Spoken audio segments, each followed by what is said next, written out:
इतना बड़ा पॉसिबिलिटीज है जिसमें फिर अलग अलग चीजें हम कर सकते हैं। ये तो डेफिनेटली स्पिरिचुअल टूरिज्म को तो डेफिनेटली इंडिया में स्कोप तो है ही, लेकिन उसके साथ साथ कुछ और मिले। एक अच्छा कंडक्टेड टूर वहां पे अगर हम करें,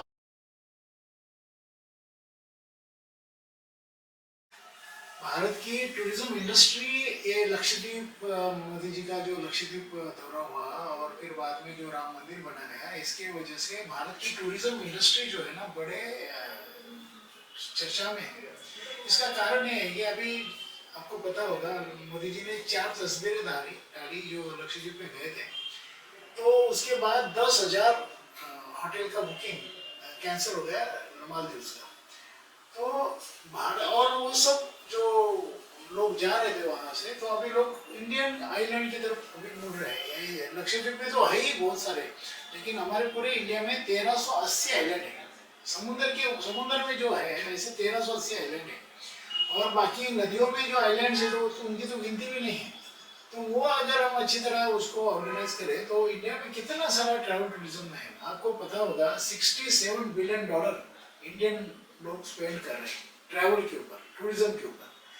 और अगर हम थोड़ा सा भी इसको बदलाव लाए, जैसे अभी मालदीव के बारे में हुआ, तो अपना लक्षद्वीप हाईलाइट में आ गए, फिर अंडमान निकोबार हाईलाइट में आ गया, और भी जो काफी ऐसे अपने प्रदेश है, फिर या महाराष्ट्र से लेके फिर आप उड़ीसा तक, फिर पॉइंट हर जगह आइलैंड्स है, और सब आइलैंड में अभी पूरा ट्रैवल टूरिज्म बढ़ रहा है। राम मंदिर हुआ अभी जस्ट, हमारे 22 जनवरी को हमने राम मंदिर का प्राण प्रतिष्ठा किया। उसके बाद जो प्रोजेक्टेड है, हर रोज 5 लाख के ऊपर तो लोग दर्शन ले रहे हैं। एक प्रोजेक्शन ऐसा है कि 10 करोड़ लोग कम से कम विजिट करेंगे इस साल में। 10 करोड़ लोग, 10 करोड़, और ये बढ़ता ही रह जाने वाला है। 10 करोड़ लोग अगर विजिट करेंगे, आप सोचो एक आदमी 2,500 रुपये खर्चा कर रहा है, तो इसका मतलब ये हुआ 25,000 करोड़ का टर्नओवर खाली अयोध्या में हो जाएगा। 25,000 करोड़। जैसे काशी का कॉरिडोर बना, तो वहां पे जो आमतौर पे 1-1.5 करोड़ लोग जा रहे थे अदरवाइज, अभी 8 करोड़ लोग पिछले साल गए। तो ऐसे तो कितनी सारी संभावना है इंडिया में। सिर्फ टेम्पल टूरिज्म और आइलैंड का अगर हम सोचे तो we can really make $20 billion तो ऐसे ही बन जाएंगे हमारे। तो इतना बड़ा पॉसिबिलिटीज है जिसमें फिर अलग अलग चीजें हम कर सकते हैं। ये तो डेफिनेटली स्पिरिचुअल टूरिज्म को तो डेफिनेटली इंडिया में स्कोप तो है ही, लेकिन उसके साथ साथ कुछ और मिले। एक अच्छा कंडक्टेड टूर वहां पे अगर हम करें, वहां के सिर्फ राम मंदिर नहीं, फिर उसके आजू बाजू में समझो चित्रकूट में और कई जगह काफी कुछ राम जी की वहां पे ये है कि वहां पे राम जी रहे हैं, तो उनका अगर हम एक अच्छा सा टूरिज्म पैकेज करें, फिर वो बिल्कुल अयोध्या से लेके श्रीलंका तक ऐसी जगह जहाँ जहाँ पे राम रुके हैं वहाँ पे सब कुछ टूरिज्म डेवलप हो सकता है। और कंडक्टेड टूर्स है, गाइड है। गाइड अपने इंडिया में बहुत कम है। गाइड की संभावना तो इतनी ज्यादा है, जैसे मैंने जब गया था जोहान्सबर्ग में 1.5 लाख गाइड है। 5 लाख की उनकी आबादी, वहाँ पे 1.5 लाख गाइड है। हमारे इंडिया में तो कितने गाइड, और वहाँ पे अपने पास तो हेरिटेज है, अपने पास सब कुछ है जहाँ पे गाइड की जरूरत लगेगी। सिर्फ हिल स्टेशन नहीं है, हमारे पास हेरिटेज है, बहुत सारी चीजें ऐसी है कि जो हमारे काफी सारे फोर्ट है, पैलेसेस है, ये सब जगह गाइड की तो रिक्वायरमेंट है। तो गाइड अच्छे रहे और उसमें ऑडियो विजुअल वगैरह ऐसे कुछ इनपुट डाले, कोई अच्छी तरह कंडक्टेड टूर्स करे, तो मेरे ख्याल से इंडिया में तो ट्रैवल टूरिज्म बिजनेस सिर्फ इंडिया में, इंडिया के नहीं, इंडिया के तो आने वाले लोग, लेकिन बाहर कंट्रीज के जो लोग है ना, क्योंकि इंडिया में ऐसा पैकेज है इंडिया कि जहाँ पे हर कुछ चीज मिल सकती है। अगर आपको बिल्कुल कोल्ड एटमॉस्फेयर चाहिए तो आपको -50 तक का टेम्परेचर इंडिया में है।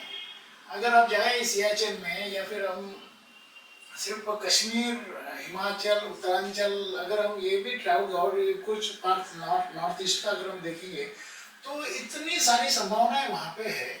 वो अभी अभी थोड़ा डेवलप हो रहा है। तो नॉर्थ ईस्ट का अगर हम सोचे तो वहाँ पे अच्छी डेवलपमेंट हो रही है, रोड्स हो रहे हैं, रेल हो रही है, तो ट्रैवल टूरिज्म वहाँ पे बढ़ रहा है। नहीं तो अदरवाइज हम कभी मेघालय, अरुणाचल, सिक्किम ऐसी जगह कभी जाते ही नहीं थे। आज वहाँ पे सब सुविधा है, लेकिन वहाँ पे आज भी होम स्टे की जैसी जगह है, फिर होटल इंडस्ट्री है, खाने पीने की सुविधा है, वहाँ पे खाने पीने की तकलीफ है। अगर हम करें तो मेरे ख्याल से बहुत संभावनाएं है हमारे इंडिया में। तो एक जगह हमारा देखो माइनस वाला टेम्परेचर की जगह इंडिया में है, फिर जहाँ पे बहुत ज्यादा टेम्परेचर है, टूरिस्ट जहाँ पे डिजर्ट्स है, फिर राजस्थान है या गुजरात है, कच्छ है, जो हम देख रहे हैं वहाँ पे देखो कच्छ का थोड़ा बहुत मोदी जी ने कच्छ में डेवलपमेंट किया, तो कच्छ में आज करोड़ों लोग जा रहे हैं। हाँ, ऐसा राजस्थान में भी ऑलरेडी हो रहा है। मेरा कहना क्या है कि हर जगह ऐसी पौधे, क्योंकि इतनी विविधता है खाली भारतवर्ष में है, खाली भारत में है। तो अगर हम देखें तो यहाँ पे देखो अगर जिसको वाटरवेज कहते हैं, तो इंडिया में कितने वाटरवेज हैं। अभी अभी सब शुरू हुआ है, जैसे अभी मुंबई से गोवा है, मुंबई से तुम्हारे लक्षद्वीप तक जा रही है, अभी अंडमान निकोबार को जाने वाली क्रूज है। ऐसे अगर क्रूज बढ़ती जाए और फिर जो नदियों में ही है, जैसे हमारी नर्मदा जैसी बड़ी नदी है, गंगा जैसी बड़ी नदी है। अभी ऑलरेडी जो प्रयागराज से काशी तक और बीच में अलग अलग जगह को विजिट करती हुई वो टूर पिछले अगले 3 सालों के लिए ऑलरेडी बुकिंग है। तो ऐसी कितनी सारी संभावना है। एडवेंचर टूरिज्म ये भी इंडिया में है। हमारे पास सब तरह के हिल स्टेशन है, सब तरह के पर्वतों है। जैसे हमारे कितने सारे पर्वत हमारे इंडिया में है कि जहाँ पे बहुत सारी ऐसी ट्रेकिंग और एडवेंचर टूरिज्म वगैरह हो सकता है। वहाँ पे अगर हम सुविधा दें, देखो जैसे वैली फ्लावर्स है, मैं खुद गया था, लेकिन वहाँ पे काफी सारी सुविधा नहीं थी। वहाँ पे रहने की अच्छी सुविधा नहीं थी, खाने पीने की अच्छी सुविधा नहीं थी। तो इंडिया में अद्भुत नज़ारा देखने को मिलता है वहाँ पे जाने के बाद। तो ऐसी कितनी सारी संभावनाएं हैं। सिर्फ हम एक शब्द भी एक के ऊपर भी काम करें ना, सिर्फ आइलैंड के ऊपर काम करें तो बहुत सारी संभावनाएं। सिर्फ अगर हम मंदिर के ऊपर काम करें, लाखों मंदिर है पूरे इंडिया में, 4 धाम 12 ज्योतिर्लिंग, ये तो सप्तपुरी, फिर 51 हमारे देवी जी के भगवती के स्थान। तो ये अगर हम सोचे तो पूरा इंडिया में ये सब स्थान है और हर जगह एक महत्व है। हर जगह लाखों लोग करोड़ों लोग आते हैं। तो वहाँ पे अगर हम एक अच्छा सा पैकेज करें, अच्छी सुविधा तैयार करें, अच्छी खाने की सुविधा, रहने की सुविधा, होम स्टे, ऐसे जो अगर कुछ चीज़ें करते हैं तो कर हो सकता है। हेरिटेज की अगर बात करें तो इंडिया में तो वो तो बहुत कुछ है। फिर आप बिल्कुल दिल्ली से लेके इवन कश्मीर से लेके आप अगर नीचे तो साउथ में तो बहुत सारी चीजें हैं। इतने सारे 4-5 हजार साल पुराने सब कुछ चीजें इंडिया में है। वो अगर अच्छी तरह अगर हम लोगों को बताए कि भाई हम्पी हॉस्पिटल जैसी जगह है, वहाँ पे लाखों लोग आज भी आ रहे हैं। एलोरा और हमारा जो अजंता है वो जगह है। हाँ, हम्पी हॉस्पिटल मैंने बताया, फिर आपका बदामी जैसी जगह है, काफी सारे जैसे कुटुंब संकर की गुफाएं हैं। तो पूरे इंडिया में ये सब कुछ पॉसिबिलिटीज है। तो अगर हम जरा उसके ऊपर काम करें तो मेरे ख्याल से टूरिज्म ये इंडस्ट्री इंडिया की 2nd नंबर की इंडस्ट्री हो सकती है आफ्टर एग्रीकल्चर। ये मेरा तो बिल्कुल मानना है। और सब कुछ है इंडिया में, खाली उसको अच्छी तरह एक जो अभी अच्छे रोड्स हो रहे हैं, अच्छी इंफ्रास्ट्रक्चर है, तो वो अभी धीरे धीरे बढ़ रहा है। वो अगर अच्छा कर रहे हैं हम, सिर्फ बीचेस के ऊपर काम करें तो बहुत कुछ हो सकता है। करीबी अपने जो देश है, समझो दुबई गए आप या कहीं सिंगापुर गए, तो वहाँ पे क्या है कि बीचेस बहुत ब्यूटीफाई किए। तो हमारे बीचेस कितने सारे हैं, उनको ब्यूटीफाई अगर हम करेंगे तो कुछ कितनी पॉसिबिलिटीज है हमारे पास, कितनी सारी पॉसिबिलिटीज है।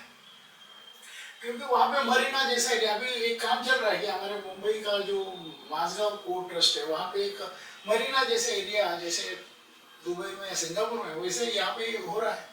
तो कितना टूरिज्म बढ़ेगा। आप देखो ना, जैसे अभी वो मैंने आज ही जस्ट पढ़ा कि अपना जो अटल सेतु तैयार हुआ नावा शेवा से मुंबई तक, तो वो इतने ट्रैफिक बढ़ गई, इतना टोल कलेक्ट हो रहा है, लोग इतना टाइम कम लग रहा है वहाँ पे, जो 2 घंटे लगते थे वहाँ पे 15 मिनट में आप जा रहे हैं। तो ऐसी सब चीजें जब हो जाएगी तो डेफिनेटली टूरिज्म भी बढ़ने वाला है।